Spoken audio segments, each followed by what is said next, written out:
You're listening to Culture for All, a podcast produced by the Arts and Science Council in Charlotte, North Carolina. I'm your host, Andy Goh. Today's episode of Culture for All features a case study about another county that funds its cultural sector through public dollars, Cuyahoga County, Ohio, or the greater Cleveland area.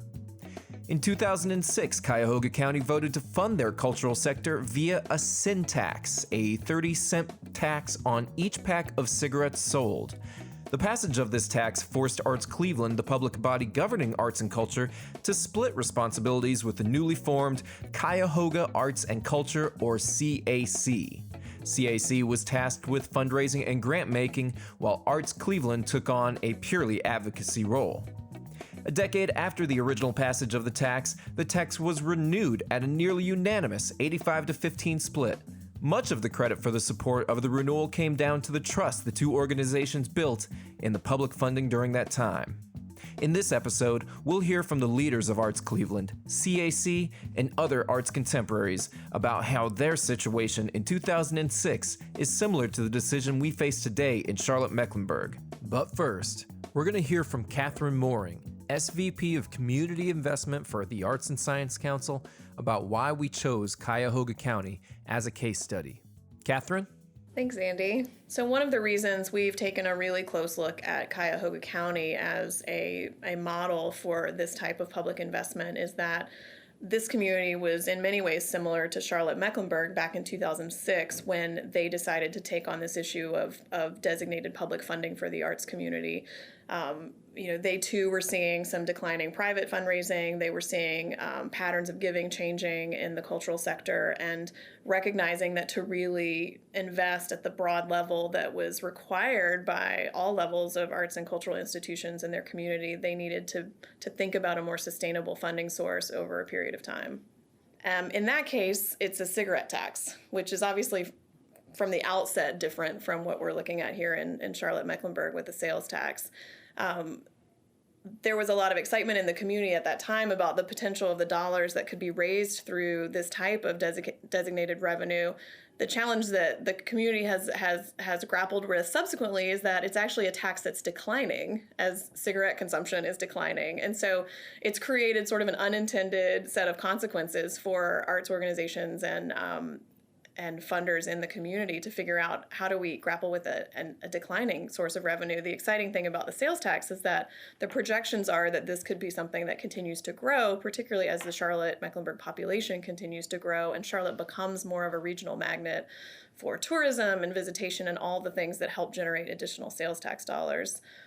A few things that for us are really attractive about the process in Cuyahoga County, they have a deep commitment, obviously with public dollars, to accountability and transparency. And so even their panel processes are public and open to the community.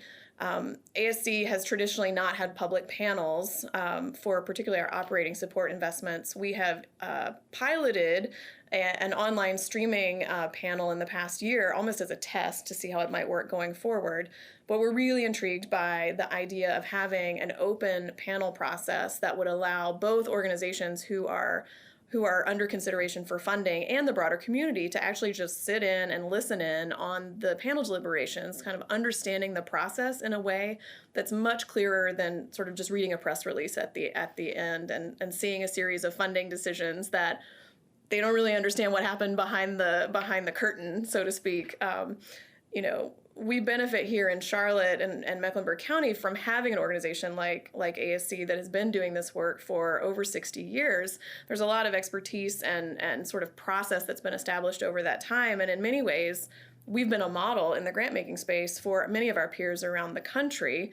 And so we want to retain what's really been valuable about that model. There are certainly elements of our grant-making practice that others borrow in different communities, but there are a whole lot of things that we are open to doing differently. And so I think that's an opportunity, particularly with an infusion of public dollars, that's actually quite exciting for us to think about in ways that we can make this more clear and transparent for those in the community to really see how dollars are being invested and how decisions are made.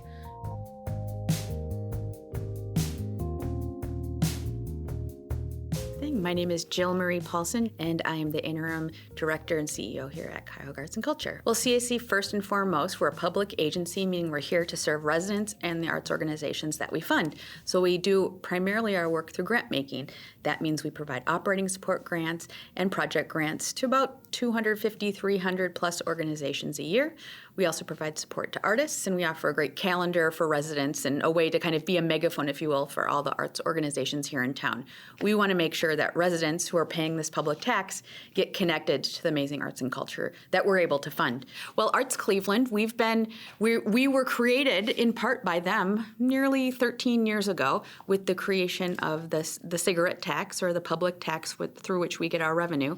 They were created by local funders here in town, and it was a recognition, frankly, that Cleveland was behind the times. We had no public funding for arts and culture in this community, which really put us behind the game compared to other cities nationally. We had some great corporate funding, which now I would admit has kind of fallen a bit. We have really strong philanthropic dollars and good individual funding, but that can only go so far. What we were missing was that key essential public sector dollars.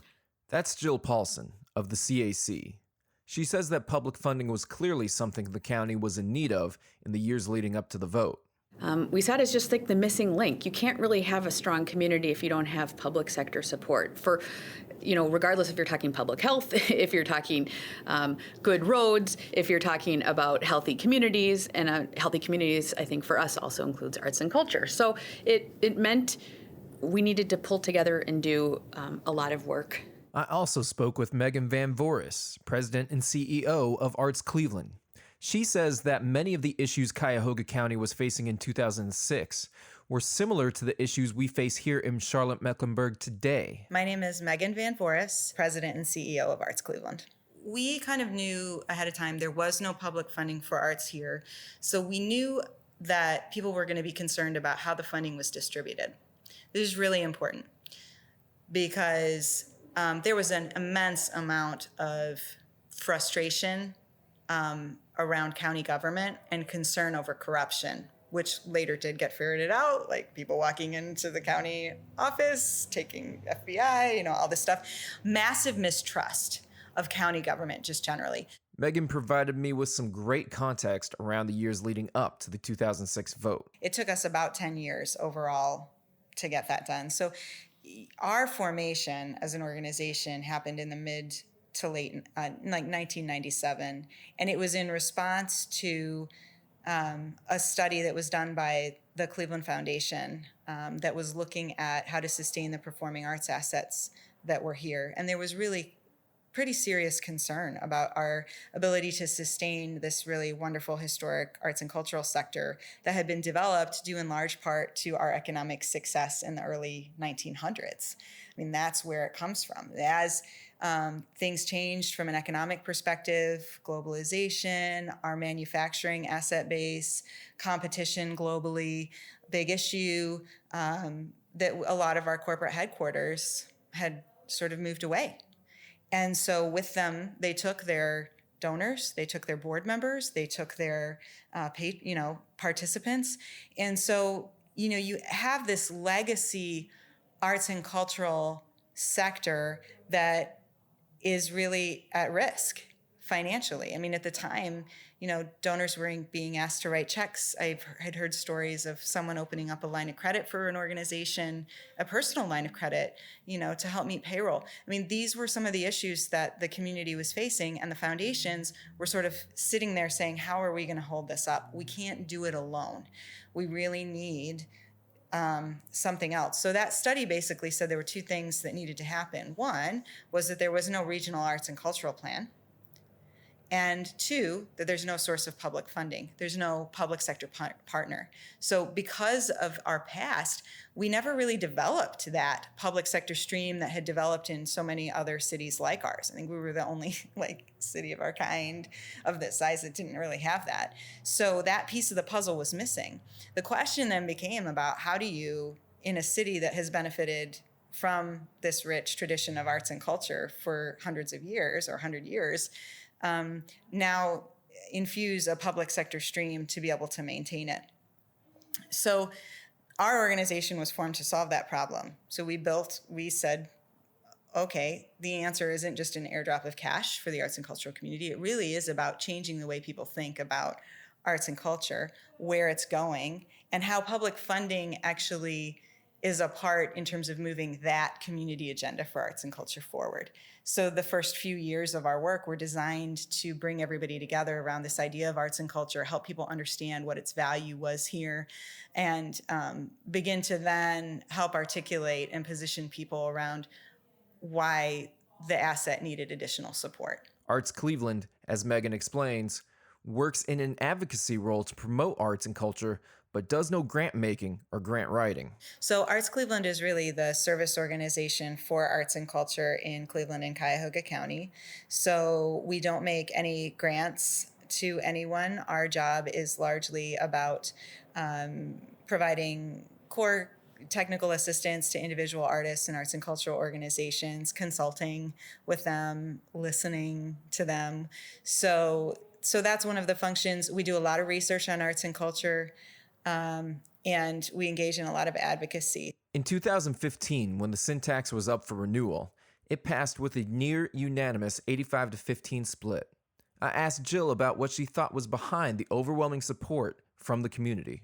You're going to reach people in their neighborhoods. I think that's where the success has been. People might have been a little questioning the process at the start, saying, well, okay, you say it's going to be good, but when's it coming to my neighborhood? Or I don't go to this museum, or I'm not an artsy person. How's it going to play out in my life? I think we've done some real intentional work to shift and shape our grant programs to ensure that dollars do flow through to nearly every community. It's very intentional. There's also a political outreach. How do you connect with political folks and help them see on a really like a municipal level that this money does come to their communities and their residents? I think that's been the biggest learning piece, and I think important thing is we've tracked another thing, we've tracked data. So all the groups submit materials. It becomes a great advocacy piece. We can say 6,000-7,000 jobs. We, track school visits. It's very powerful because people like arts and culture because it helps kids. Well, we can track to some level how many kids are getting free experiences. We can look at festivals that we're funding, number of people that are coming in. So I'm hoping your community uses some sort of data sharing tool, but like any advocacy effort, right?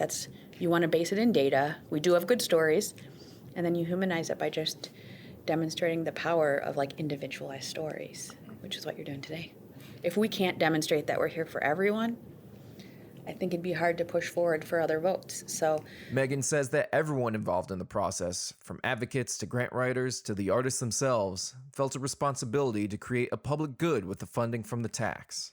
When you get public funding, you understand and appreciate that there's a responsibility to those funds, right? And I think that that's true of individual artists that we funded. We had a fellowship program for years that we funded through funding from Cuyahoga Arts and Culture, and they moved into a different direction. But those people who received those funds, individuals in particular, because they knew how rare that was, knew that they had a certain responsibility to make sure that what they were doing was having a positive effect in the community, even as artists in terms of making work. And so they did a lot of, engagement and programming that were really very public.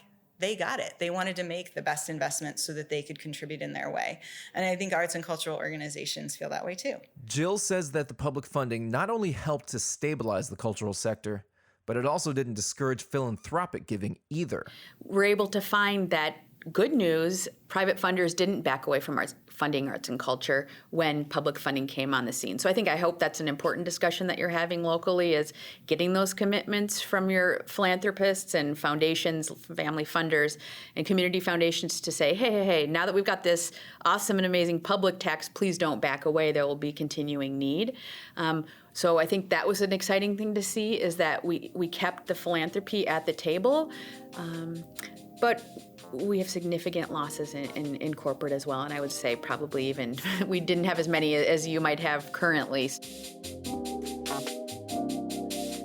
I also had an opportunity to travel to City Hall to talk to Cleveland City Councilman Matt Zone, who's been an advocate for the arts in the city for decades. My name's Matt Zone. I'm a longtime councilman in the city of Cleveland. I think Greater Cleveland has always had appreciation for the arts. If you look at the settlement of our city, many industrial titans who built America have roots in Cleveland. The Van Swearingers, John D. Rockefeller, old people who really saw the advantage in the arts. Councilman Zone was part of the coalition that helped introduce the 2006 sin tax. So I was part of a small little coalition that worked to put a referendum on the ballot to, we call it the sin tax, that taxed cigarettes because, nobody, and people quite honestly today are smoking less, so we're actually deriving less funding from it.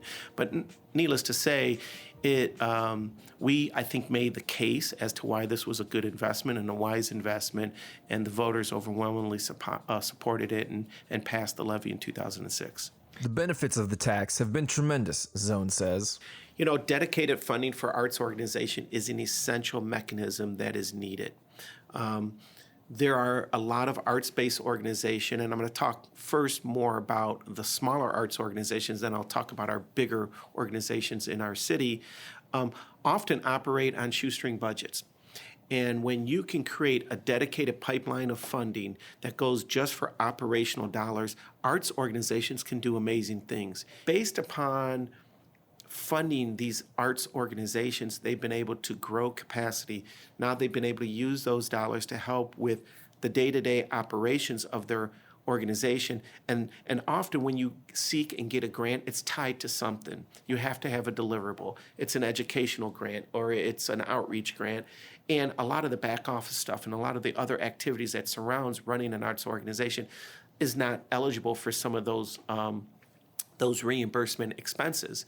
And so what the CAC, the Cuyahoga Arts Council, was able to provide dozens of arts organizations in my district this dedicated funding. So organizations didn't have to sweat. They knew they would have X every year. The way the allocation goes, it's a multi-year grant, so you're getting it in 1 year, you're going to get the same amount the next. And then these entrepreneurs, these creative minds can really focus on their craft, their art, and it's made them prosper and grow. Now, the bigger organizations like the Cleveland Orchestra, the Rock and Roll Hall of Fame, the Cleveland Museum of Art, those organizations are massive in scope and size, but a lot of the funding that they receive, they use those dollars to do free programming. How can we do programming in an equitable lens? How can we get people from lower socioeconomic status, our people from vulnerable populations? How can we get them into these arts venues? Well, a lot of that funding has made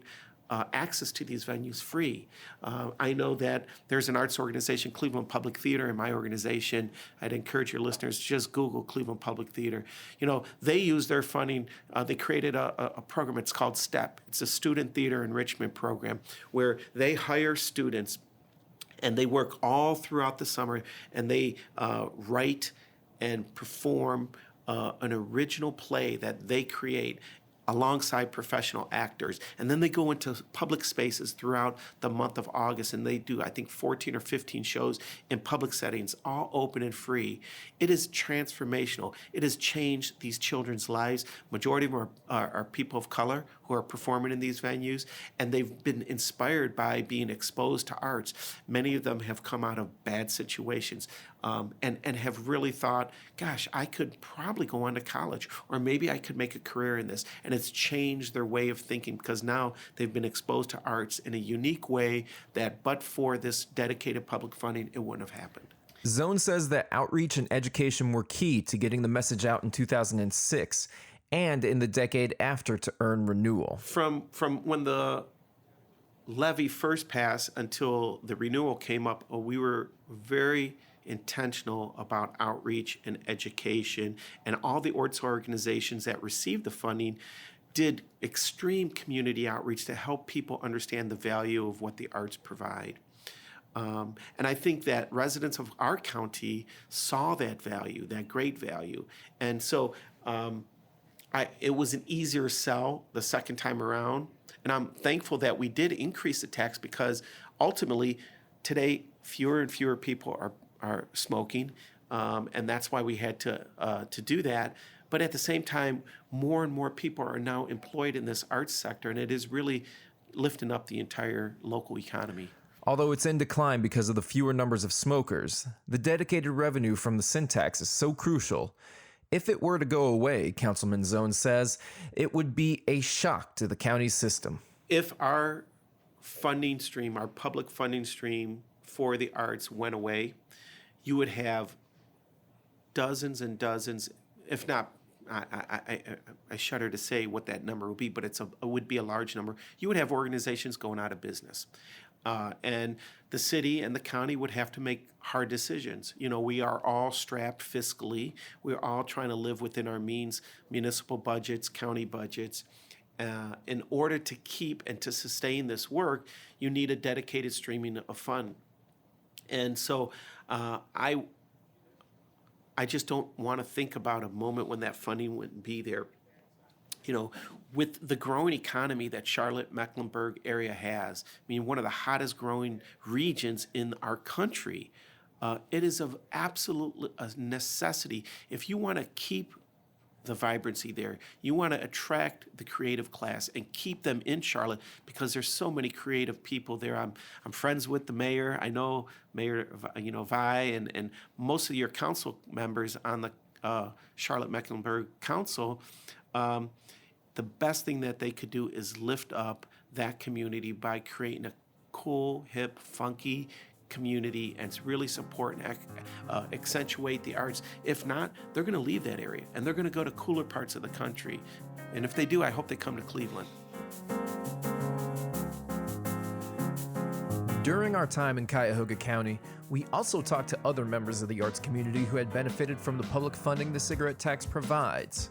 That includes Edna Duffy, the founder and director of Duffy Liturgical Dance Studio, founded shortly after she moved to Cleveland in 1984. I spoke to Miss Edna in the pews of the Pentecostal Church of Christ, just blocks away from the Cleveland Art Museum and Opera. Miss Edna was quick to talk about the benefits her dance troupe had received from public funds. With the arts community here, we see now more organizations being able to present. There are more dance companies now that are visible. There are more other arts projects that children can afford to go to, because CAC funds MoCA and the Cleveland Museum of Art and the downtown theaters and the Playhouse to do children's programs, which to me is very important because I think that's the life of any community.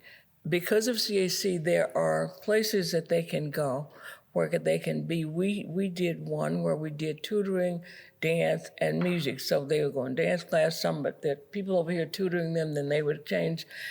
It's been quite a blessing. Will Sanchez is a Latin American painter whose gallery, La Cosilla Galeria, opened in 2016. For him, public funding from the tax has been essential to establishing himself as an artist and eventually as an entrepreneur. The little bit of funding that they gave us does that. It makes me think bigger than just, okay, I got to find the funding. But when they kind of partner and try to guide you and lead you to creating what you want to do instead of telling you what you should be doing, I think that works better. And we received a $7,500 grant, but we had a huge impact because it's what I love doing, and it was different. I had to streamline the budget and everything and make sure that every penny was used. So that, to me, is what's important about public funding is that it makes you not have to worry about where you're going to get this funding. As long as your project is purposeful and it will have impact, they're open to helping you out and funding and making Cleveland better or Cuyahoga County better. On Cleveland's west side, near the famed Cleveland Clinic and University Hospital's Medical Center, is a cherubic Victorian house that became the new home of the 40-year-old Children's Museum of Cleveland in late 2017. My name is Maria Campanelli, and I'm the Executive Director at the Children's Museum of Cleveland. So we are a children's museum. We're about 40 years old, and we were born out of the movement that young children, especially children birth through 5 years old, it's when it's the most critical period of time for a child developing. And what we now know from brain research and from other scientific research is that it absolutely is when a child's brain, they call it the first 2,000 days or the first 5 years of life, are when the child's brain grows the fastest. And so if you were looking at doing like a return on investment, the time to invest, the biggest time, the biggest benefit is really when the child is the youngest. And that's why we thought it was so important that while we have many great museums, children's museums do fill a very specific niche, that everything in the museum is geared towards a child. Everything can be touched, manipulated, and it's really the only place that a young child curates their own museum visit. Executive Director Maria Campanelli talks about how important the gap funding is that public dollars provide and what that money allows the Children's Museum to do that it otherwise wouldn't have. It's huge. It's huge. And so for a small organization that doesn't have an endowment, just knowing that we had some public funding allowed us just to take a breath, and rather than being so focused on fundraising, is focused on our mission to think about. For us, it's to welcome all families, all young children into the Children's Museum. It allowed us to think about, well, what about families that can't afford to pay? And so we launched a Museum for All program that if a family who's on federal assistance shows their EBT card, they get in for $2 per person versus the posted $12 admission. That was huge. It helped us understand when we're talking to families that might have a child with developmental delays, how do those families engage? Because a children's museum can be very overwhelming from the sounds and the crowds. And so we started doing sensory-friendly times, which were times outside of regular operating that we could control the attendance. So if a child who does have like a developmental delay or needed more time, that we could make time available for those children along with their families. As you can hear, money from Cuyahoga County's sin tax doesn't just provide funding for obscure arts projects. Rather, it helps organizations like Maria's to better provide transformative educational opportunities. Those same opportunities are available to us here in Charlotte, especially in conjunction with the funding that supports both the Arts and Science Council and the General Education Use Allocation. That helps schools supplement the hands-on education that their students wouldn't otherwise receive. We can diversify and shift the learning experience faster. We can be more nimble than a school district can. And I say that with all due respect to the complex work that a school district does, right? It's just easier at the Science Center to shift with those things. So we're also able to add in and change the learning environment in a way that's different from the classroom. So for example, our 7th graders who are coming in building a flashlight from scratch at the table are one of the 9th graders who are in school here at Great Lakes Science Center. We're home of MC Squared STEM, which is a STEM-focused high school. 9th graders are here. 10th graders are at GE, just down the road. And for 11th and 12th grade, their school classroom is on the campus of Cleveland State. So when they're working here, they also have a 9th grader sitting alongside them, acting as a near-peer mentor. That could be a very complex thing to set up in a school environment, but here at the Science Center, they literally walk down the hall. They go through some extra training, certainly, but it's part of their experience as a 9th grader here at the Science Center. That's Kirsten Ellenbogen, President and CEO of Great Lakes Science Center, which sits on Cleveland's North Coast Harbor, overlooking Lake Erie. We're able to provide that kind of whole family approach that many school districts are also doing, but it shifts things when you have it at a science center. We're a different kind of family learning environment, and it's very natural for us to pull the family into the learning experience. There's just so many ways that we can do those things here at the Science Center that it's very difficult for a school to do that.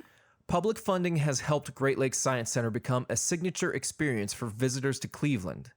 The area, which was mostly industrial for much of the city's history, was renovated in the early 2000s. Today, the Science Center sits within walking distance of scenic parks, chic restaurants, the Rock and Roll Hall of Fame, and First Energy Stadium, home to the Cleveland Browns. Great Lakes Science Center has benefited immensely from the funding for Cuyahoga Arts and Culture. We have used that funding primarily to shift our public programming to make it more accessible. And I don't mean that we're having just more free days and throwing our doors open. We're physically changing where we do our programming. Great Lakes Science Center is right on the shore of Lake Erie. We're part of a large development area. We have the only covered parking lot on the lakefront here, and it means that there are a lot of people coming through the large public space of our building who may never be going into the Science Center. With our CAC funding, we have moved a lot of our big science shows, some of our CART activities, some of our programming, shifted that so that it's really happening, A, more frequently, and B, in more public spaces. And our goal is to make sure that everybody coming through this area gets a taste of the programming we offer. It doesn't just have to be someone who's actually come into the Science Center for the museum experience. So if you're walking down the lakefront because you just parked your boat at the marina just a few yards from here, you may experience one of our big science show, see us use pressure, combustion, in ways that you just can't do at home or frankly in many schools, something that you will always remember as you walk down the lakefront, seeing huge oil cans, indent and crush internally from pressure, seeing huge explosions. Those are the kind of things that make visitors to Cleveland go, yeah, and I will never forget, as I was walking down the lakefront, I happened upon this person in a rainbow-colored lab coat, and they were doing this demonstration, right? It's a very different shift for us to say, look, our audience is anybody who's in the area, not just someone who's come to the Science Center and paid admission. So that public access of putting us out on the lakefront, putting us in front of our building, putting us in the walkthrough areas has been very exciting for us. No matter what the title or background of the person I talked to was, in each of them I saw a mirror of the great people of Charlotte-Mecklenburg. The hardworking people in Cuyahoga County's arts and cultural sector were facing many of the same challenges we face today. I felt fortunate that now we're getting a chance to learn from this community about how they've been able to strengthen themselves in part due to this collective commitment to publicly funding arts and cultural experiences in the face of a declining population. The last thing that I asked each of them was what they would say to voters here in Mecklenburg County. I'm just going to say it. I think that people in Charlotte-Mecklenburg County should approve this referendum for arts and culture. I think they should do it. I think that what we've seen here is that the result has been amazing. And while there's always areas of improvement that you learn and you grow, the impact that we've made by making a public investment on our society at large is largely positive. And I fundamentally believe that when you make those investments, the same thing is true of every other city. And we shouldn't take our assets for granted. And if you don't know about an asset that really is existing, you need to take a minute and think about just what, do you like to do? If you're watching Netflix, somebody made that. That content that's coming through, somebody made that. And those people that made that are working in the creative industries. It's a huge part of our economy nationally, a huge part of our GDP. Now they're tracking it. This is exciting stuff, and it's worthy of support. Maybe to take an improv. The response, right, isn't supposed to be yes and. So I think a smart community funds homelessness, healthcare, good schools, and arts and business development. And I think it goes back to arts as a tool for change. Yes, arts are great and good of themselves. They help us have amazing quality of life. They help our kids get smarter. They help us connect with our neighbors. But they also provide us with the opportunity to have creative thinkers who help us address those questions around where's the best place and how do you address the needs of homeless people living in our streets? What is a creative way that we can think about addressing lead poisoning in our community? What about infant mortality? Who can get us past the standard way we've been trying to solve things this whole time? Oh, it's an artist, it's a creative thinker, it's someone new. So I would kind of push back on the idea that it's either or that it's one pie that has to be sliced and the arts doesn't deserve a piece. I think the arts and artists and arts organizations, when they come to the table in a true and real way to discuss huge and large and pressing important community initiatives, they're part of the solution. So I'd argue by funding arts and culture, just like our mission says here at CAC, we're strengthening our community by investing in arts and culture. And I think that's what you'd be doing in Mecklenburg County if you were able to pass this tax levy that's upcoming.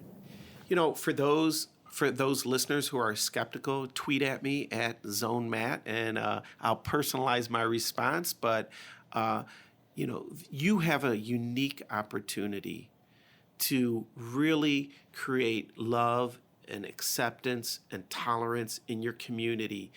I have seen through this arts funding here locally, I was able to work with local Latino artists, and we created Teatrico Público. My executive assistant, who has no background in the arts, is an amazing performer and artist in her own right. She didn't know she had this in her, but she was born in Puerto Rico. She's now in a play. And one of the other things that we've done now is we've created another arts-based organization that's focusing on people from the Middle East. And they're able to tell their story through the arts. And we're able to understand the differences, but really the same. I mean, after all, we're all humans. We're all equal. And we can take on difficult and challenging issues and questions and affairs that face us as a community. Through the arts, you want to talk about housing matters or gentrification or transportation or air quality. Artists have a unique way of doing that and disarming and erasing these political boundaries or these red lines, and really find a way where we can find commonality in one another and really advance the community. I think supporting a tax would be the best thing for artists and for the community, for getting artists into the community, for getting the community connected with the arts culture, for children, for getting arts into the lives of children. Many schools, I don't know if it's the same in your area, but arts have been taken out of the schools because of budget. This is a way to get the children back into the arts. I think that's the most important, because that's the underutilized and disenfranchised. That's where the most creativity is going to have the biggest impact. You take a bad neighborhood and you put a mural up in the neighborhood that changes the whole atmosphere of the neighborhood. That's what I went through just last year. It's still going through it. I put up a mural in my gallery, and while I was painting, people were coming, stopping by, and honking all the time and saying, "Great job," and "Thank you for changing the neighborhood." And all I'm doing is painting a mural. Because I guess it opens up their minds. It says, you might live here or you might not like living here, but it doesn't have to look like this. It could be anything we want it to be. Just takes the time and again, the knowledge, because you have to go through public design review and things like that. But as far as that's where the arts always has the biggest impact. It has it in prison. That's where the biggest impact I've seen. I think having a culturally connected community, I think we all could do better, and there's obviously places for improvement, but putting a whole bunch of creative people in a room, you'd be so amazed at what comes out of it. And even for someone who might, I think you used the word conservative, to me, they're just trying to do the right thing with limited funds. Yes, it is a risk, but if you give those creative people the opportunity to create, like, the things that will come out of it, your community will be forever grateful. Spend some time really looking at the impact of those programs. And that could be as simple as the conversation that an adult and child have together after going through a history exhibit, and it sparks a conversation, let's say, of that grandparent to their grandchild, that child is never going to forget, right? Sparking those conversations, the smile on their face. And I know that sounds simple, but these experiences shape your future. And I say that as an adult who still very actively goes to theater that leaves me gutted, right? But those are performances that come back to me, that haunt me in a very important way. They make me think differently about humanity. They make me think differently about how I treat someone when I walk down the street. These experiences that the tax funds, they shape your community pervasively. They change the way humans in your community will interact. And isn't that the most important thing we should be funding?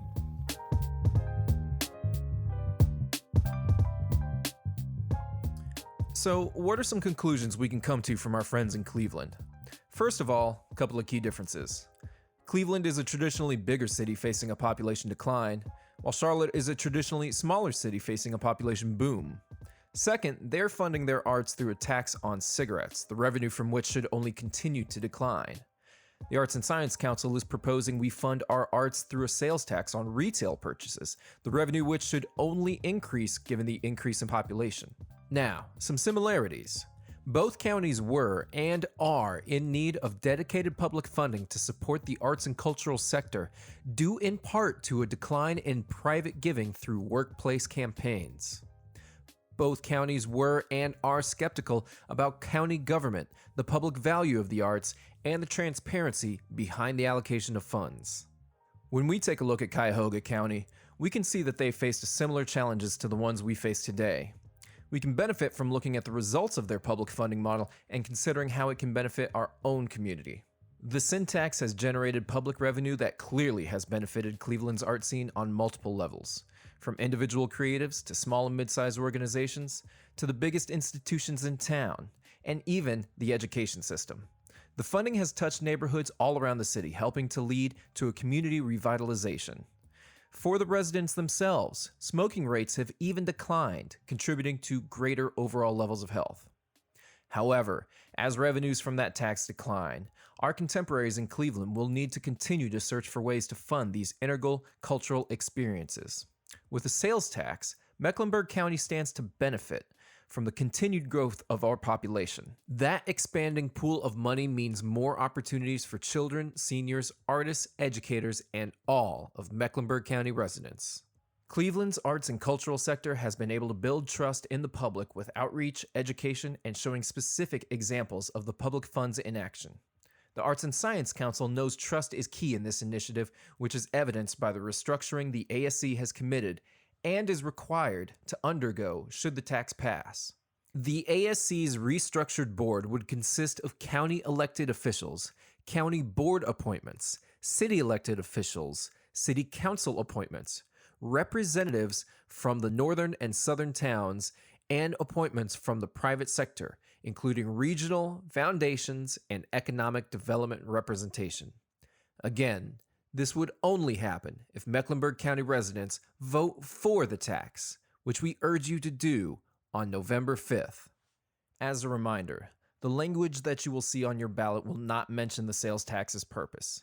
Instead, the official ballot language is this: local sales and use tax at the rate of 0.25%, parentheses 0.25%, in addition to all other state and local sales and use taxes. This investment has paid off greatly for the city of Cleveland, as evidenced by their near unanimous renewal of the tax almost a decade later. If we can replicate that same level of commitment here in Charlotte-Mecklenburg, we think that we'll see much of the same results. Thank you again for listening, and once again, please vote for the quarter-cent sales tax on November 5th.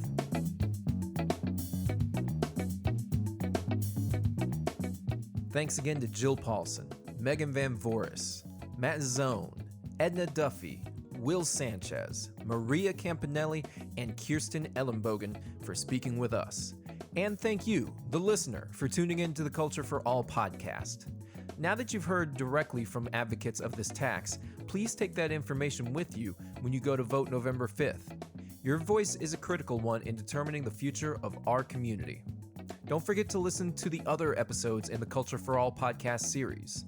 The first 5 episodes talk about the immense public benefits of the cultural sector, and the most recent episode, titled Vote for a Better Mecklenburg, to hear from arts leadership, including ASC President Jeet Bryant, County Commissioner Susan B. Harden, and Partnership for a Better Mecklenburg Chair Daryl Williams, giving you the information you need to know before voting on Tuesday, November 5th. The Culture for All podcast is produced by the Arts and Science Council in Charlotte, North Carolina, and Andy Goh of Gojo Studios. Additional research by Giovanna Torres. Music by Harvey Cummings.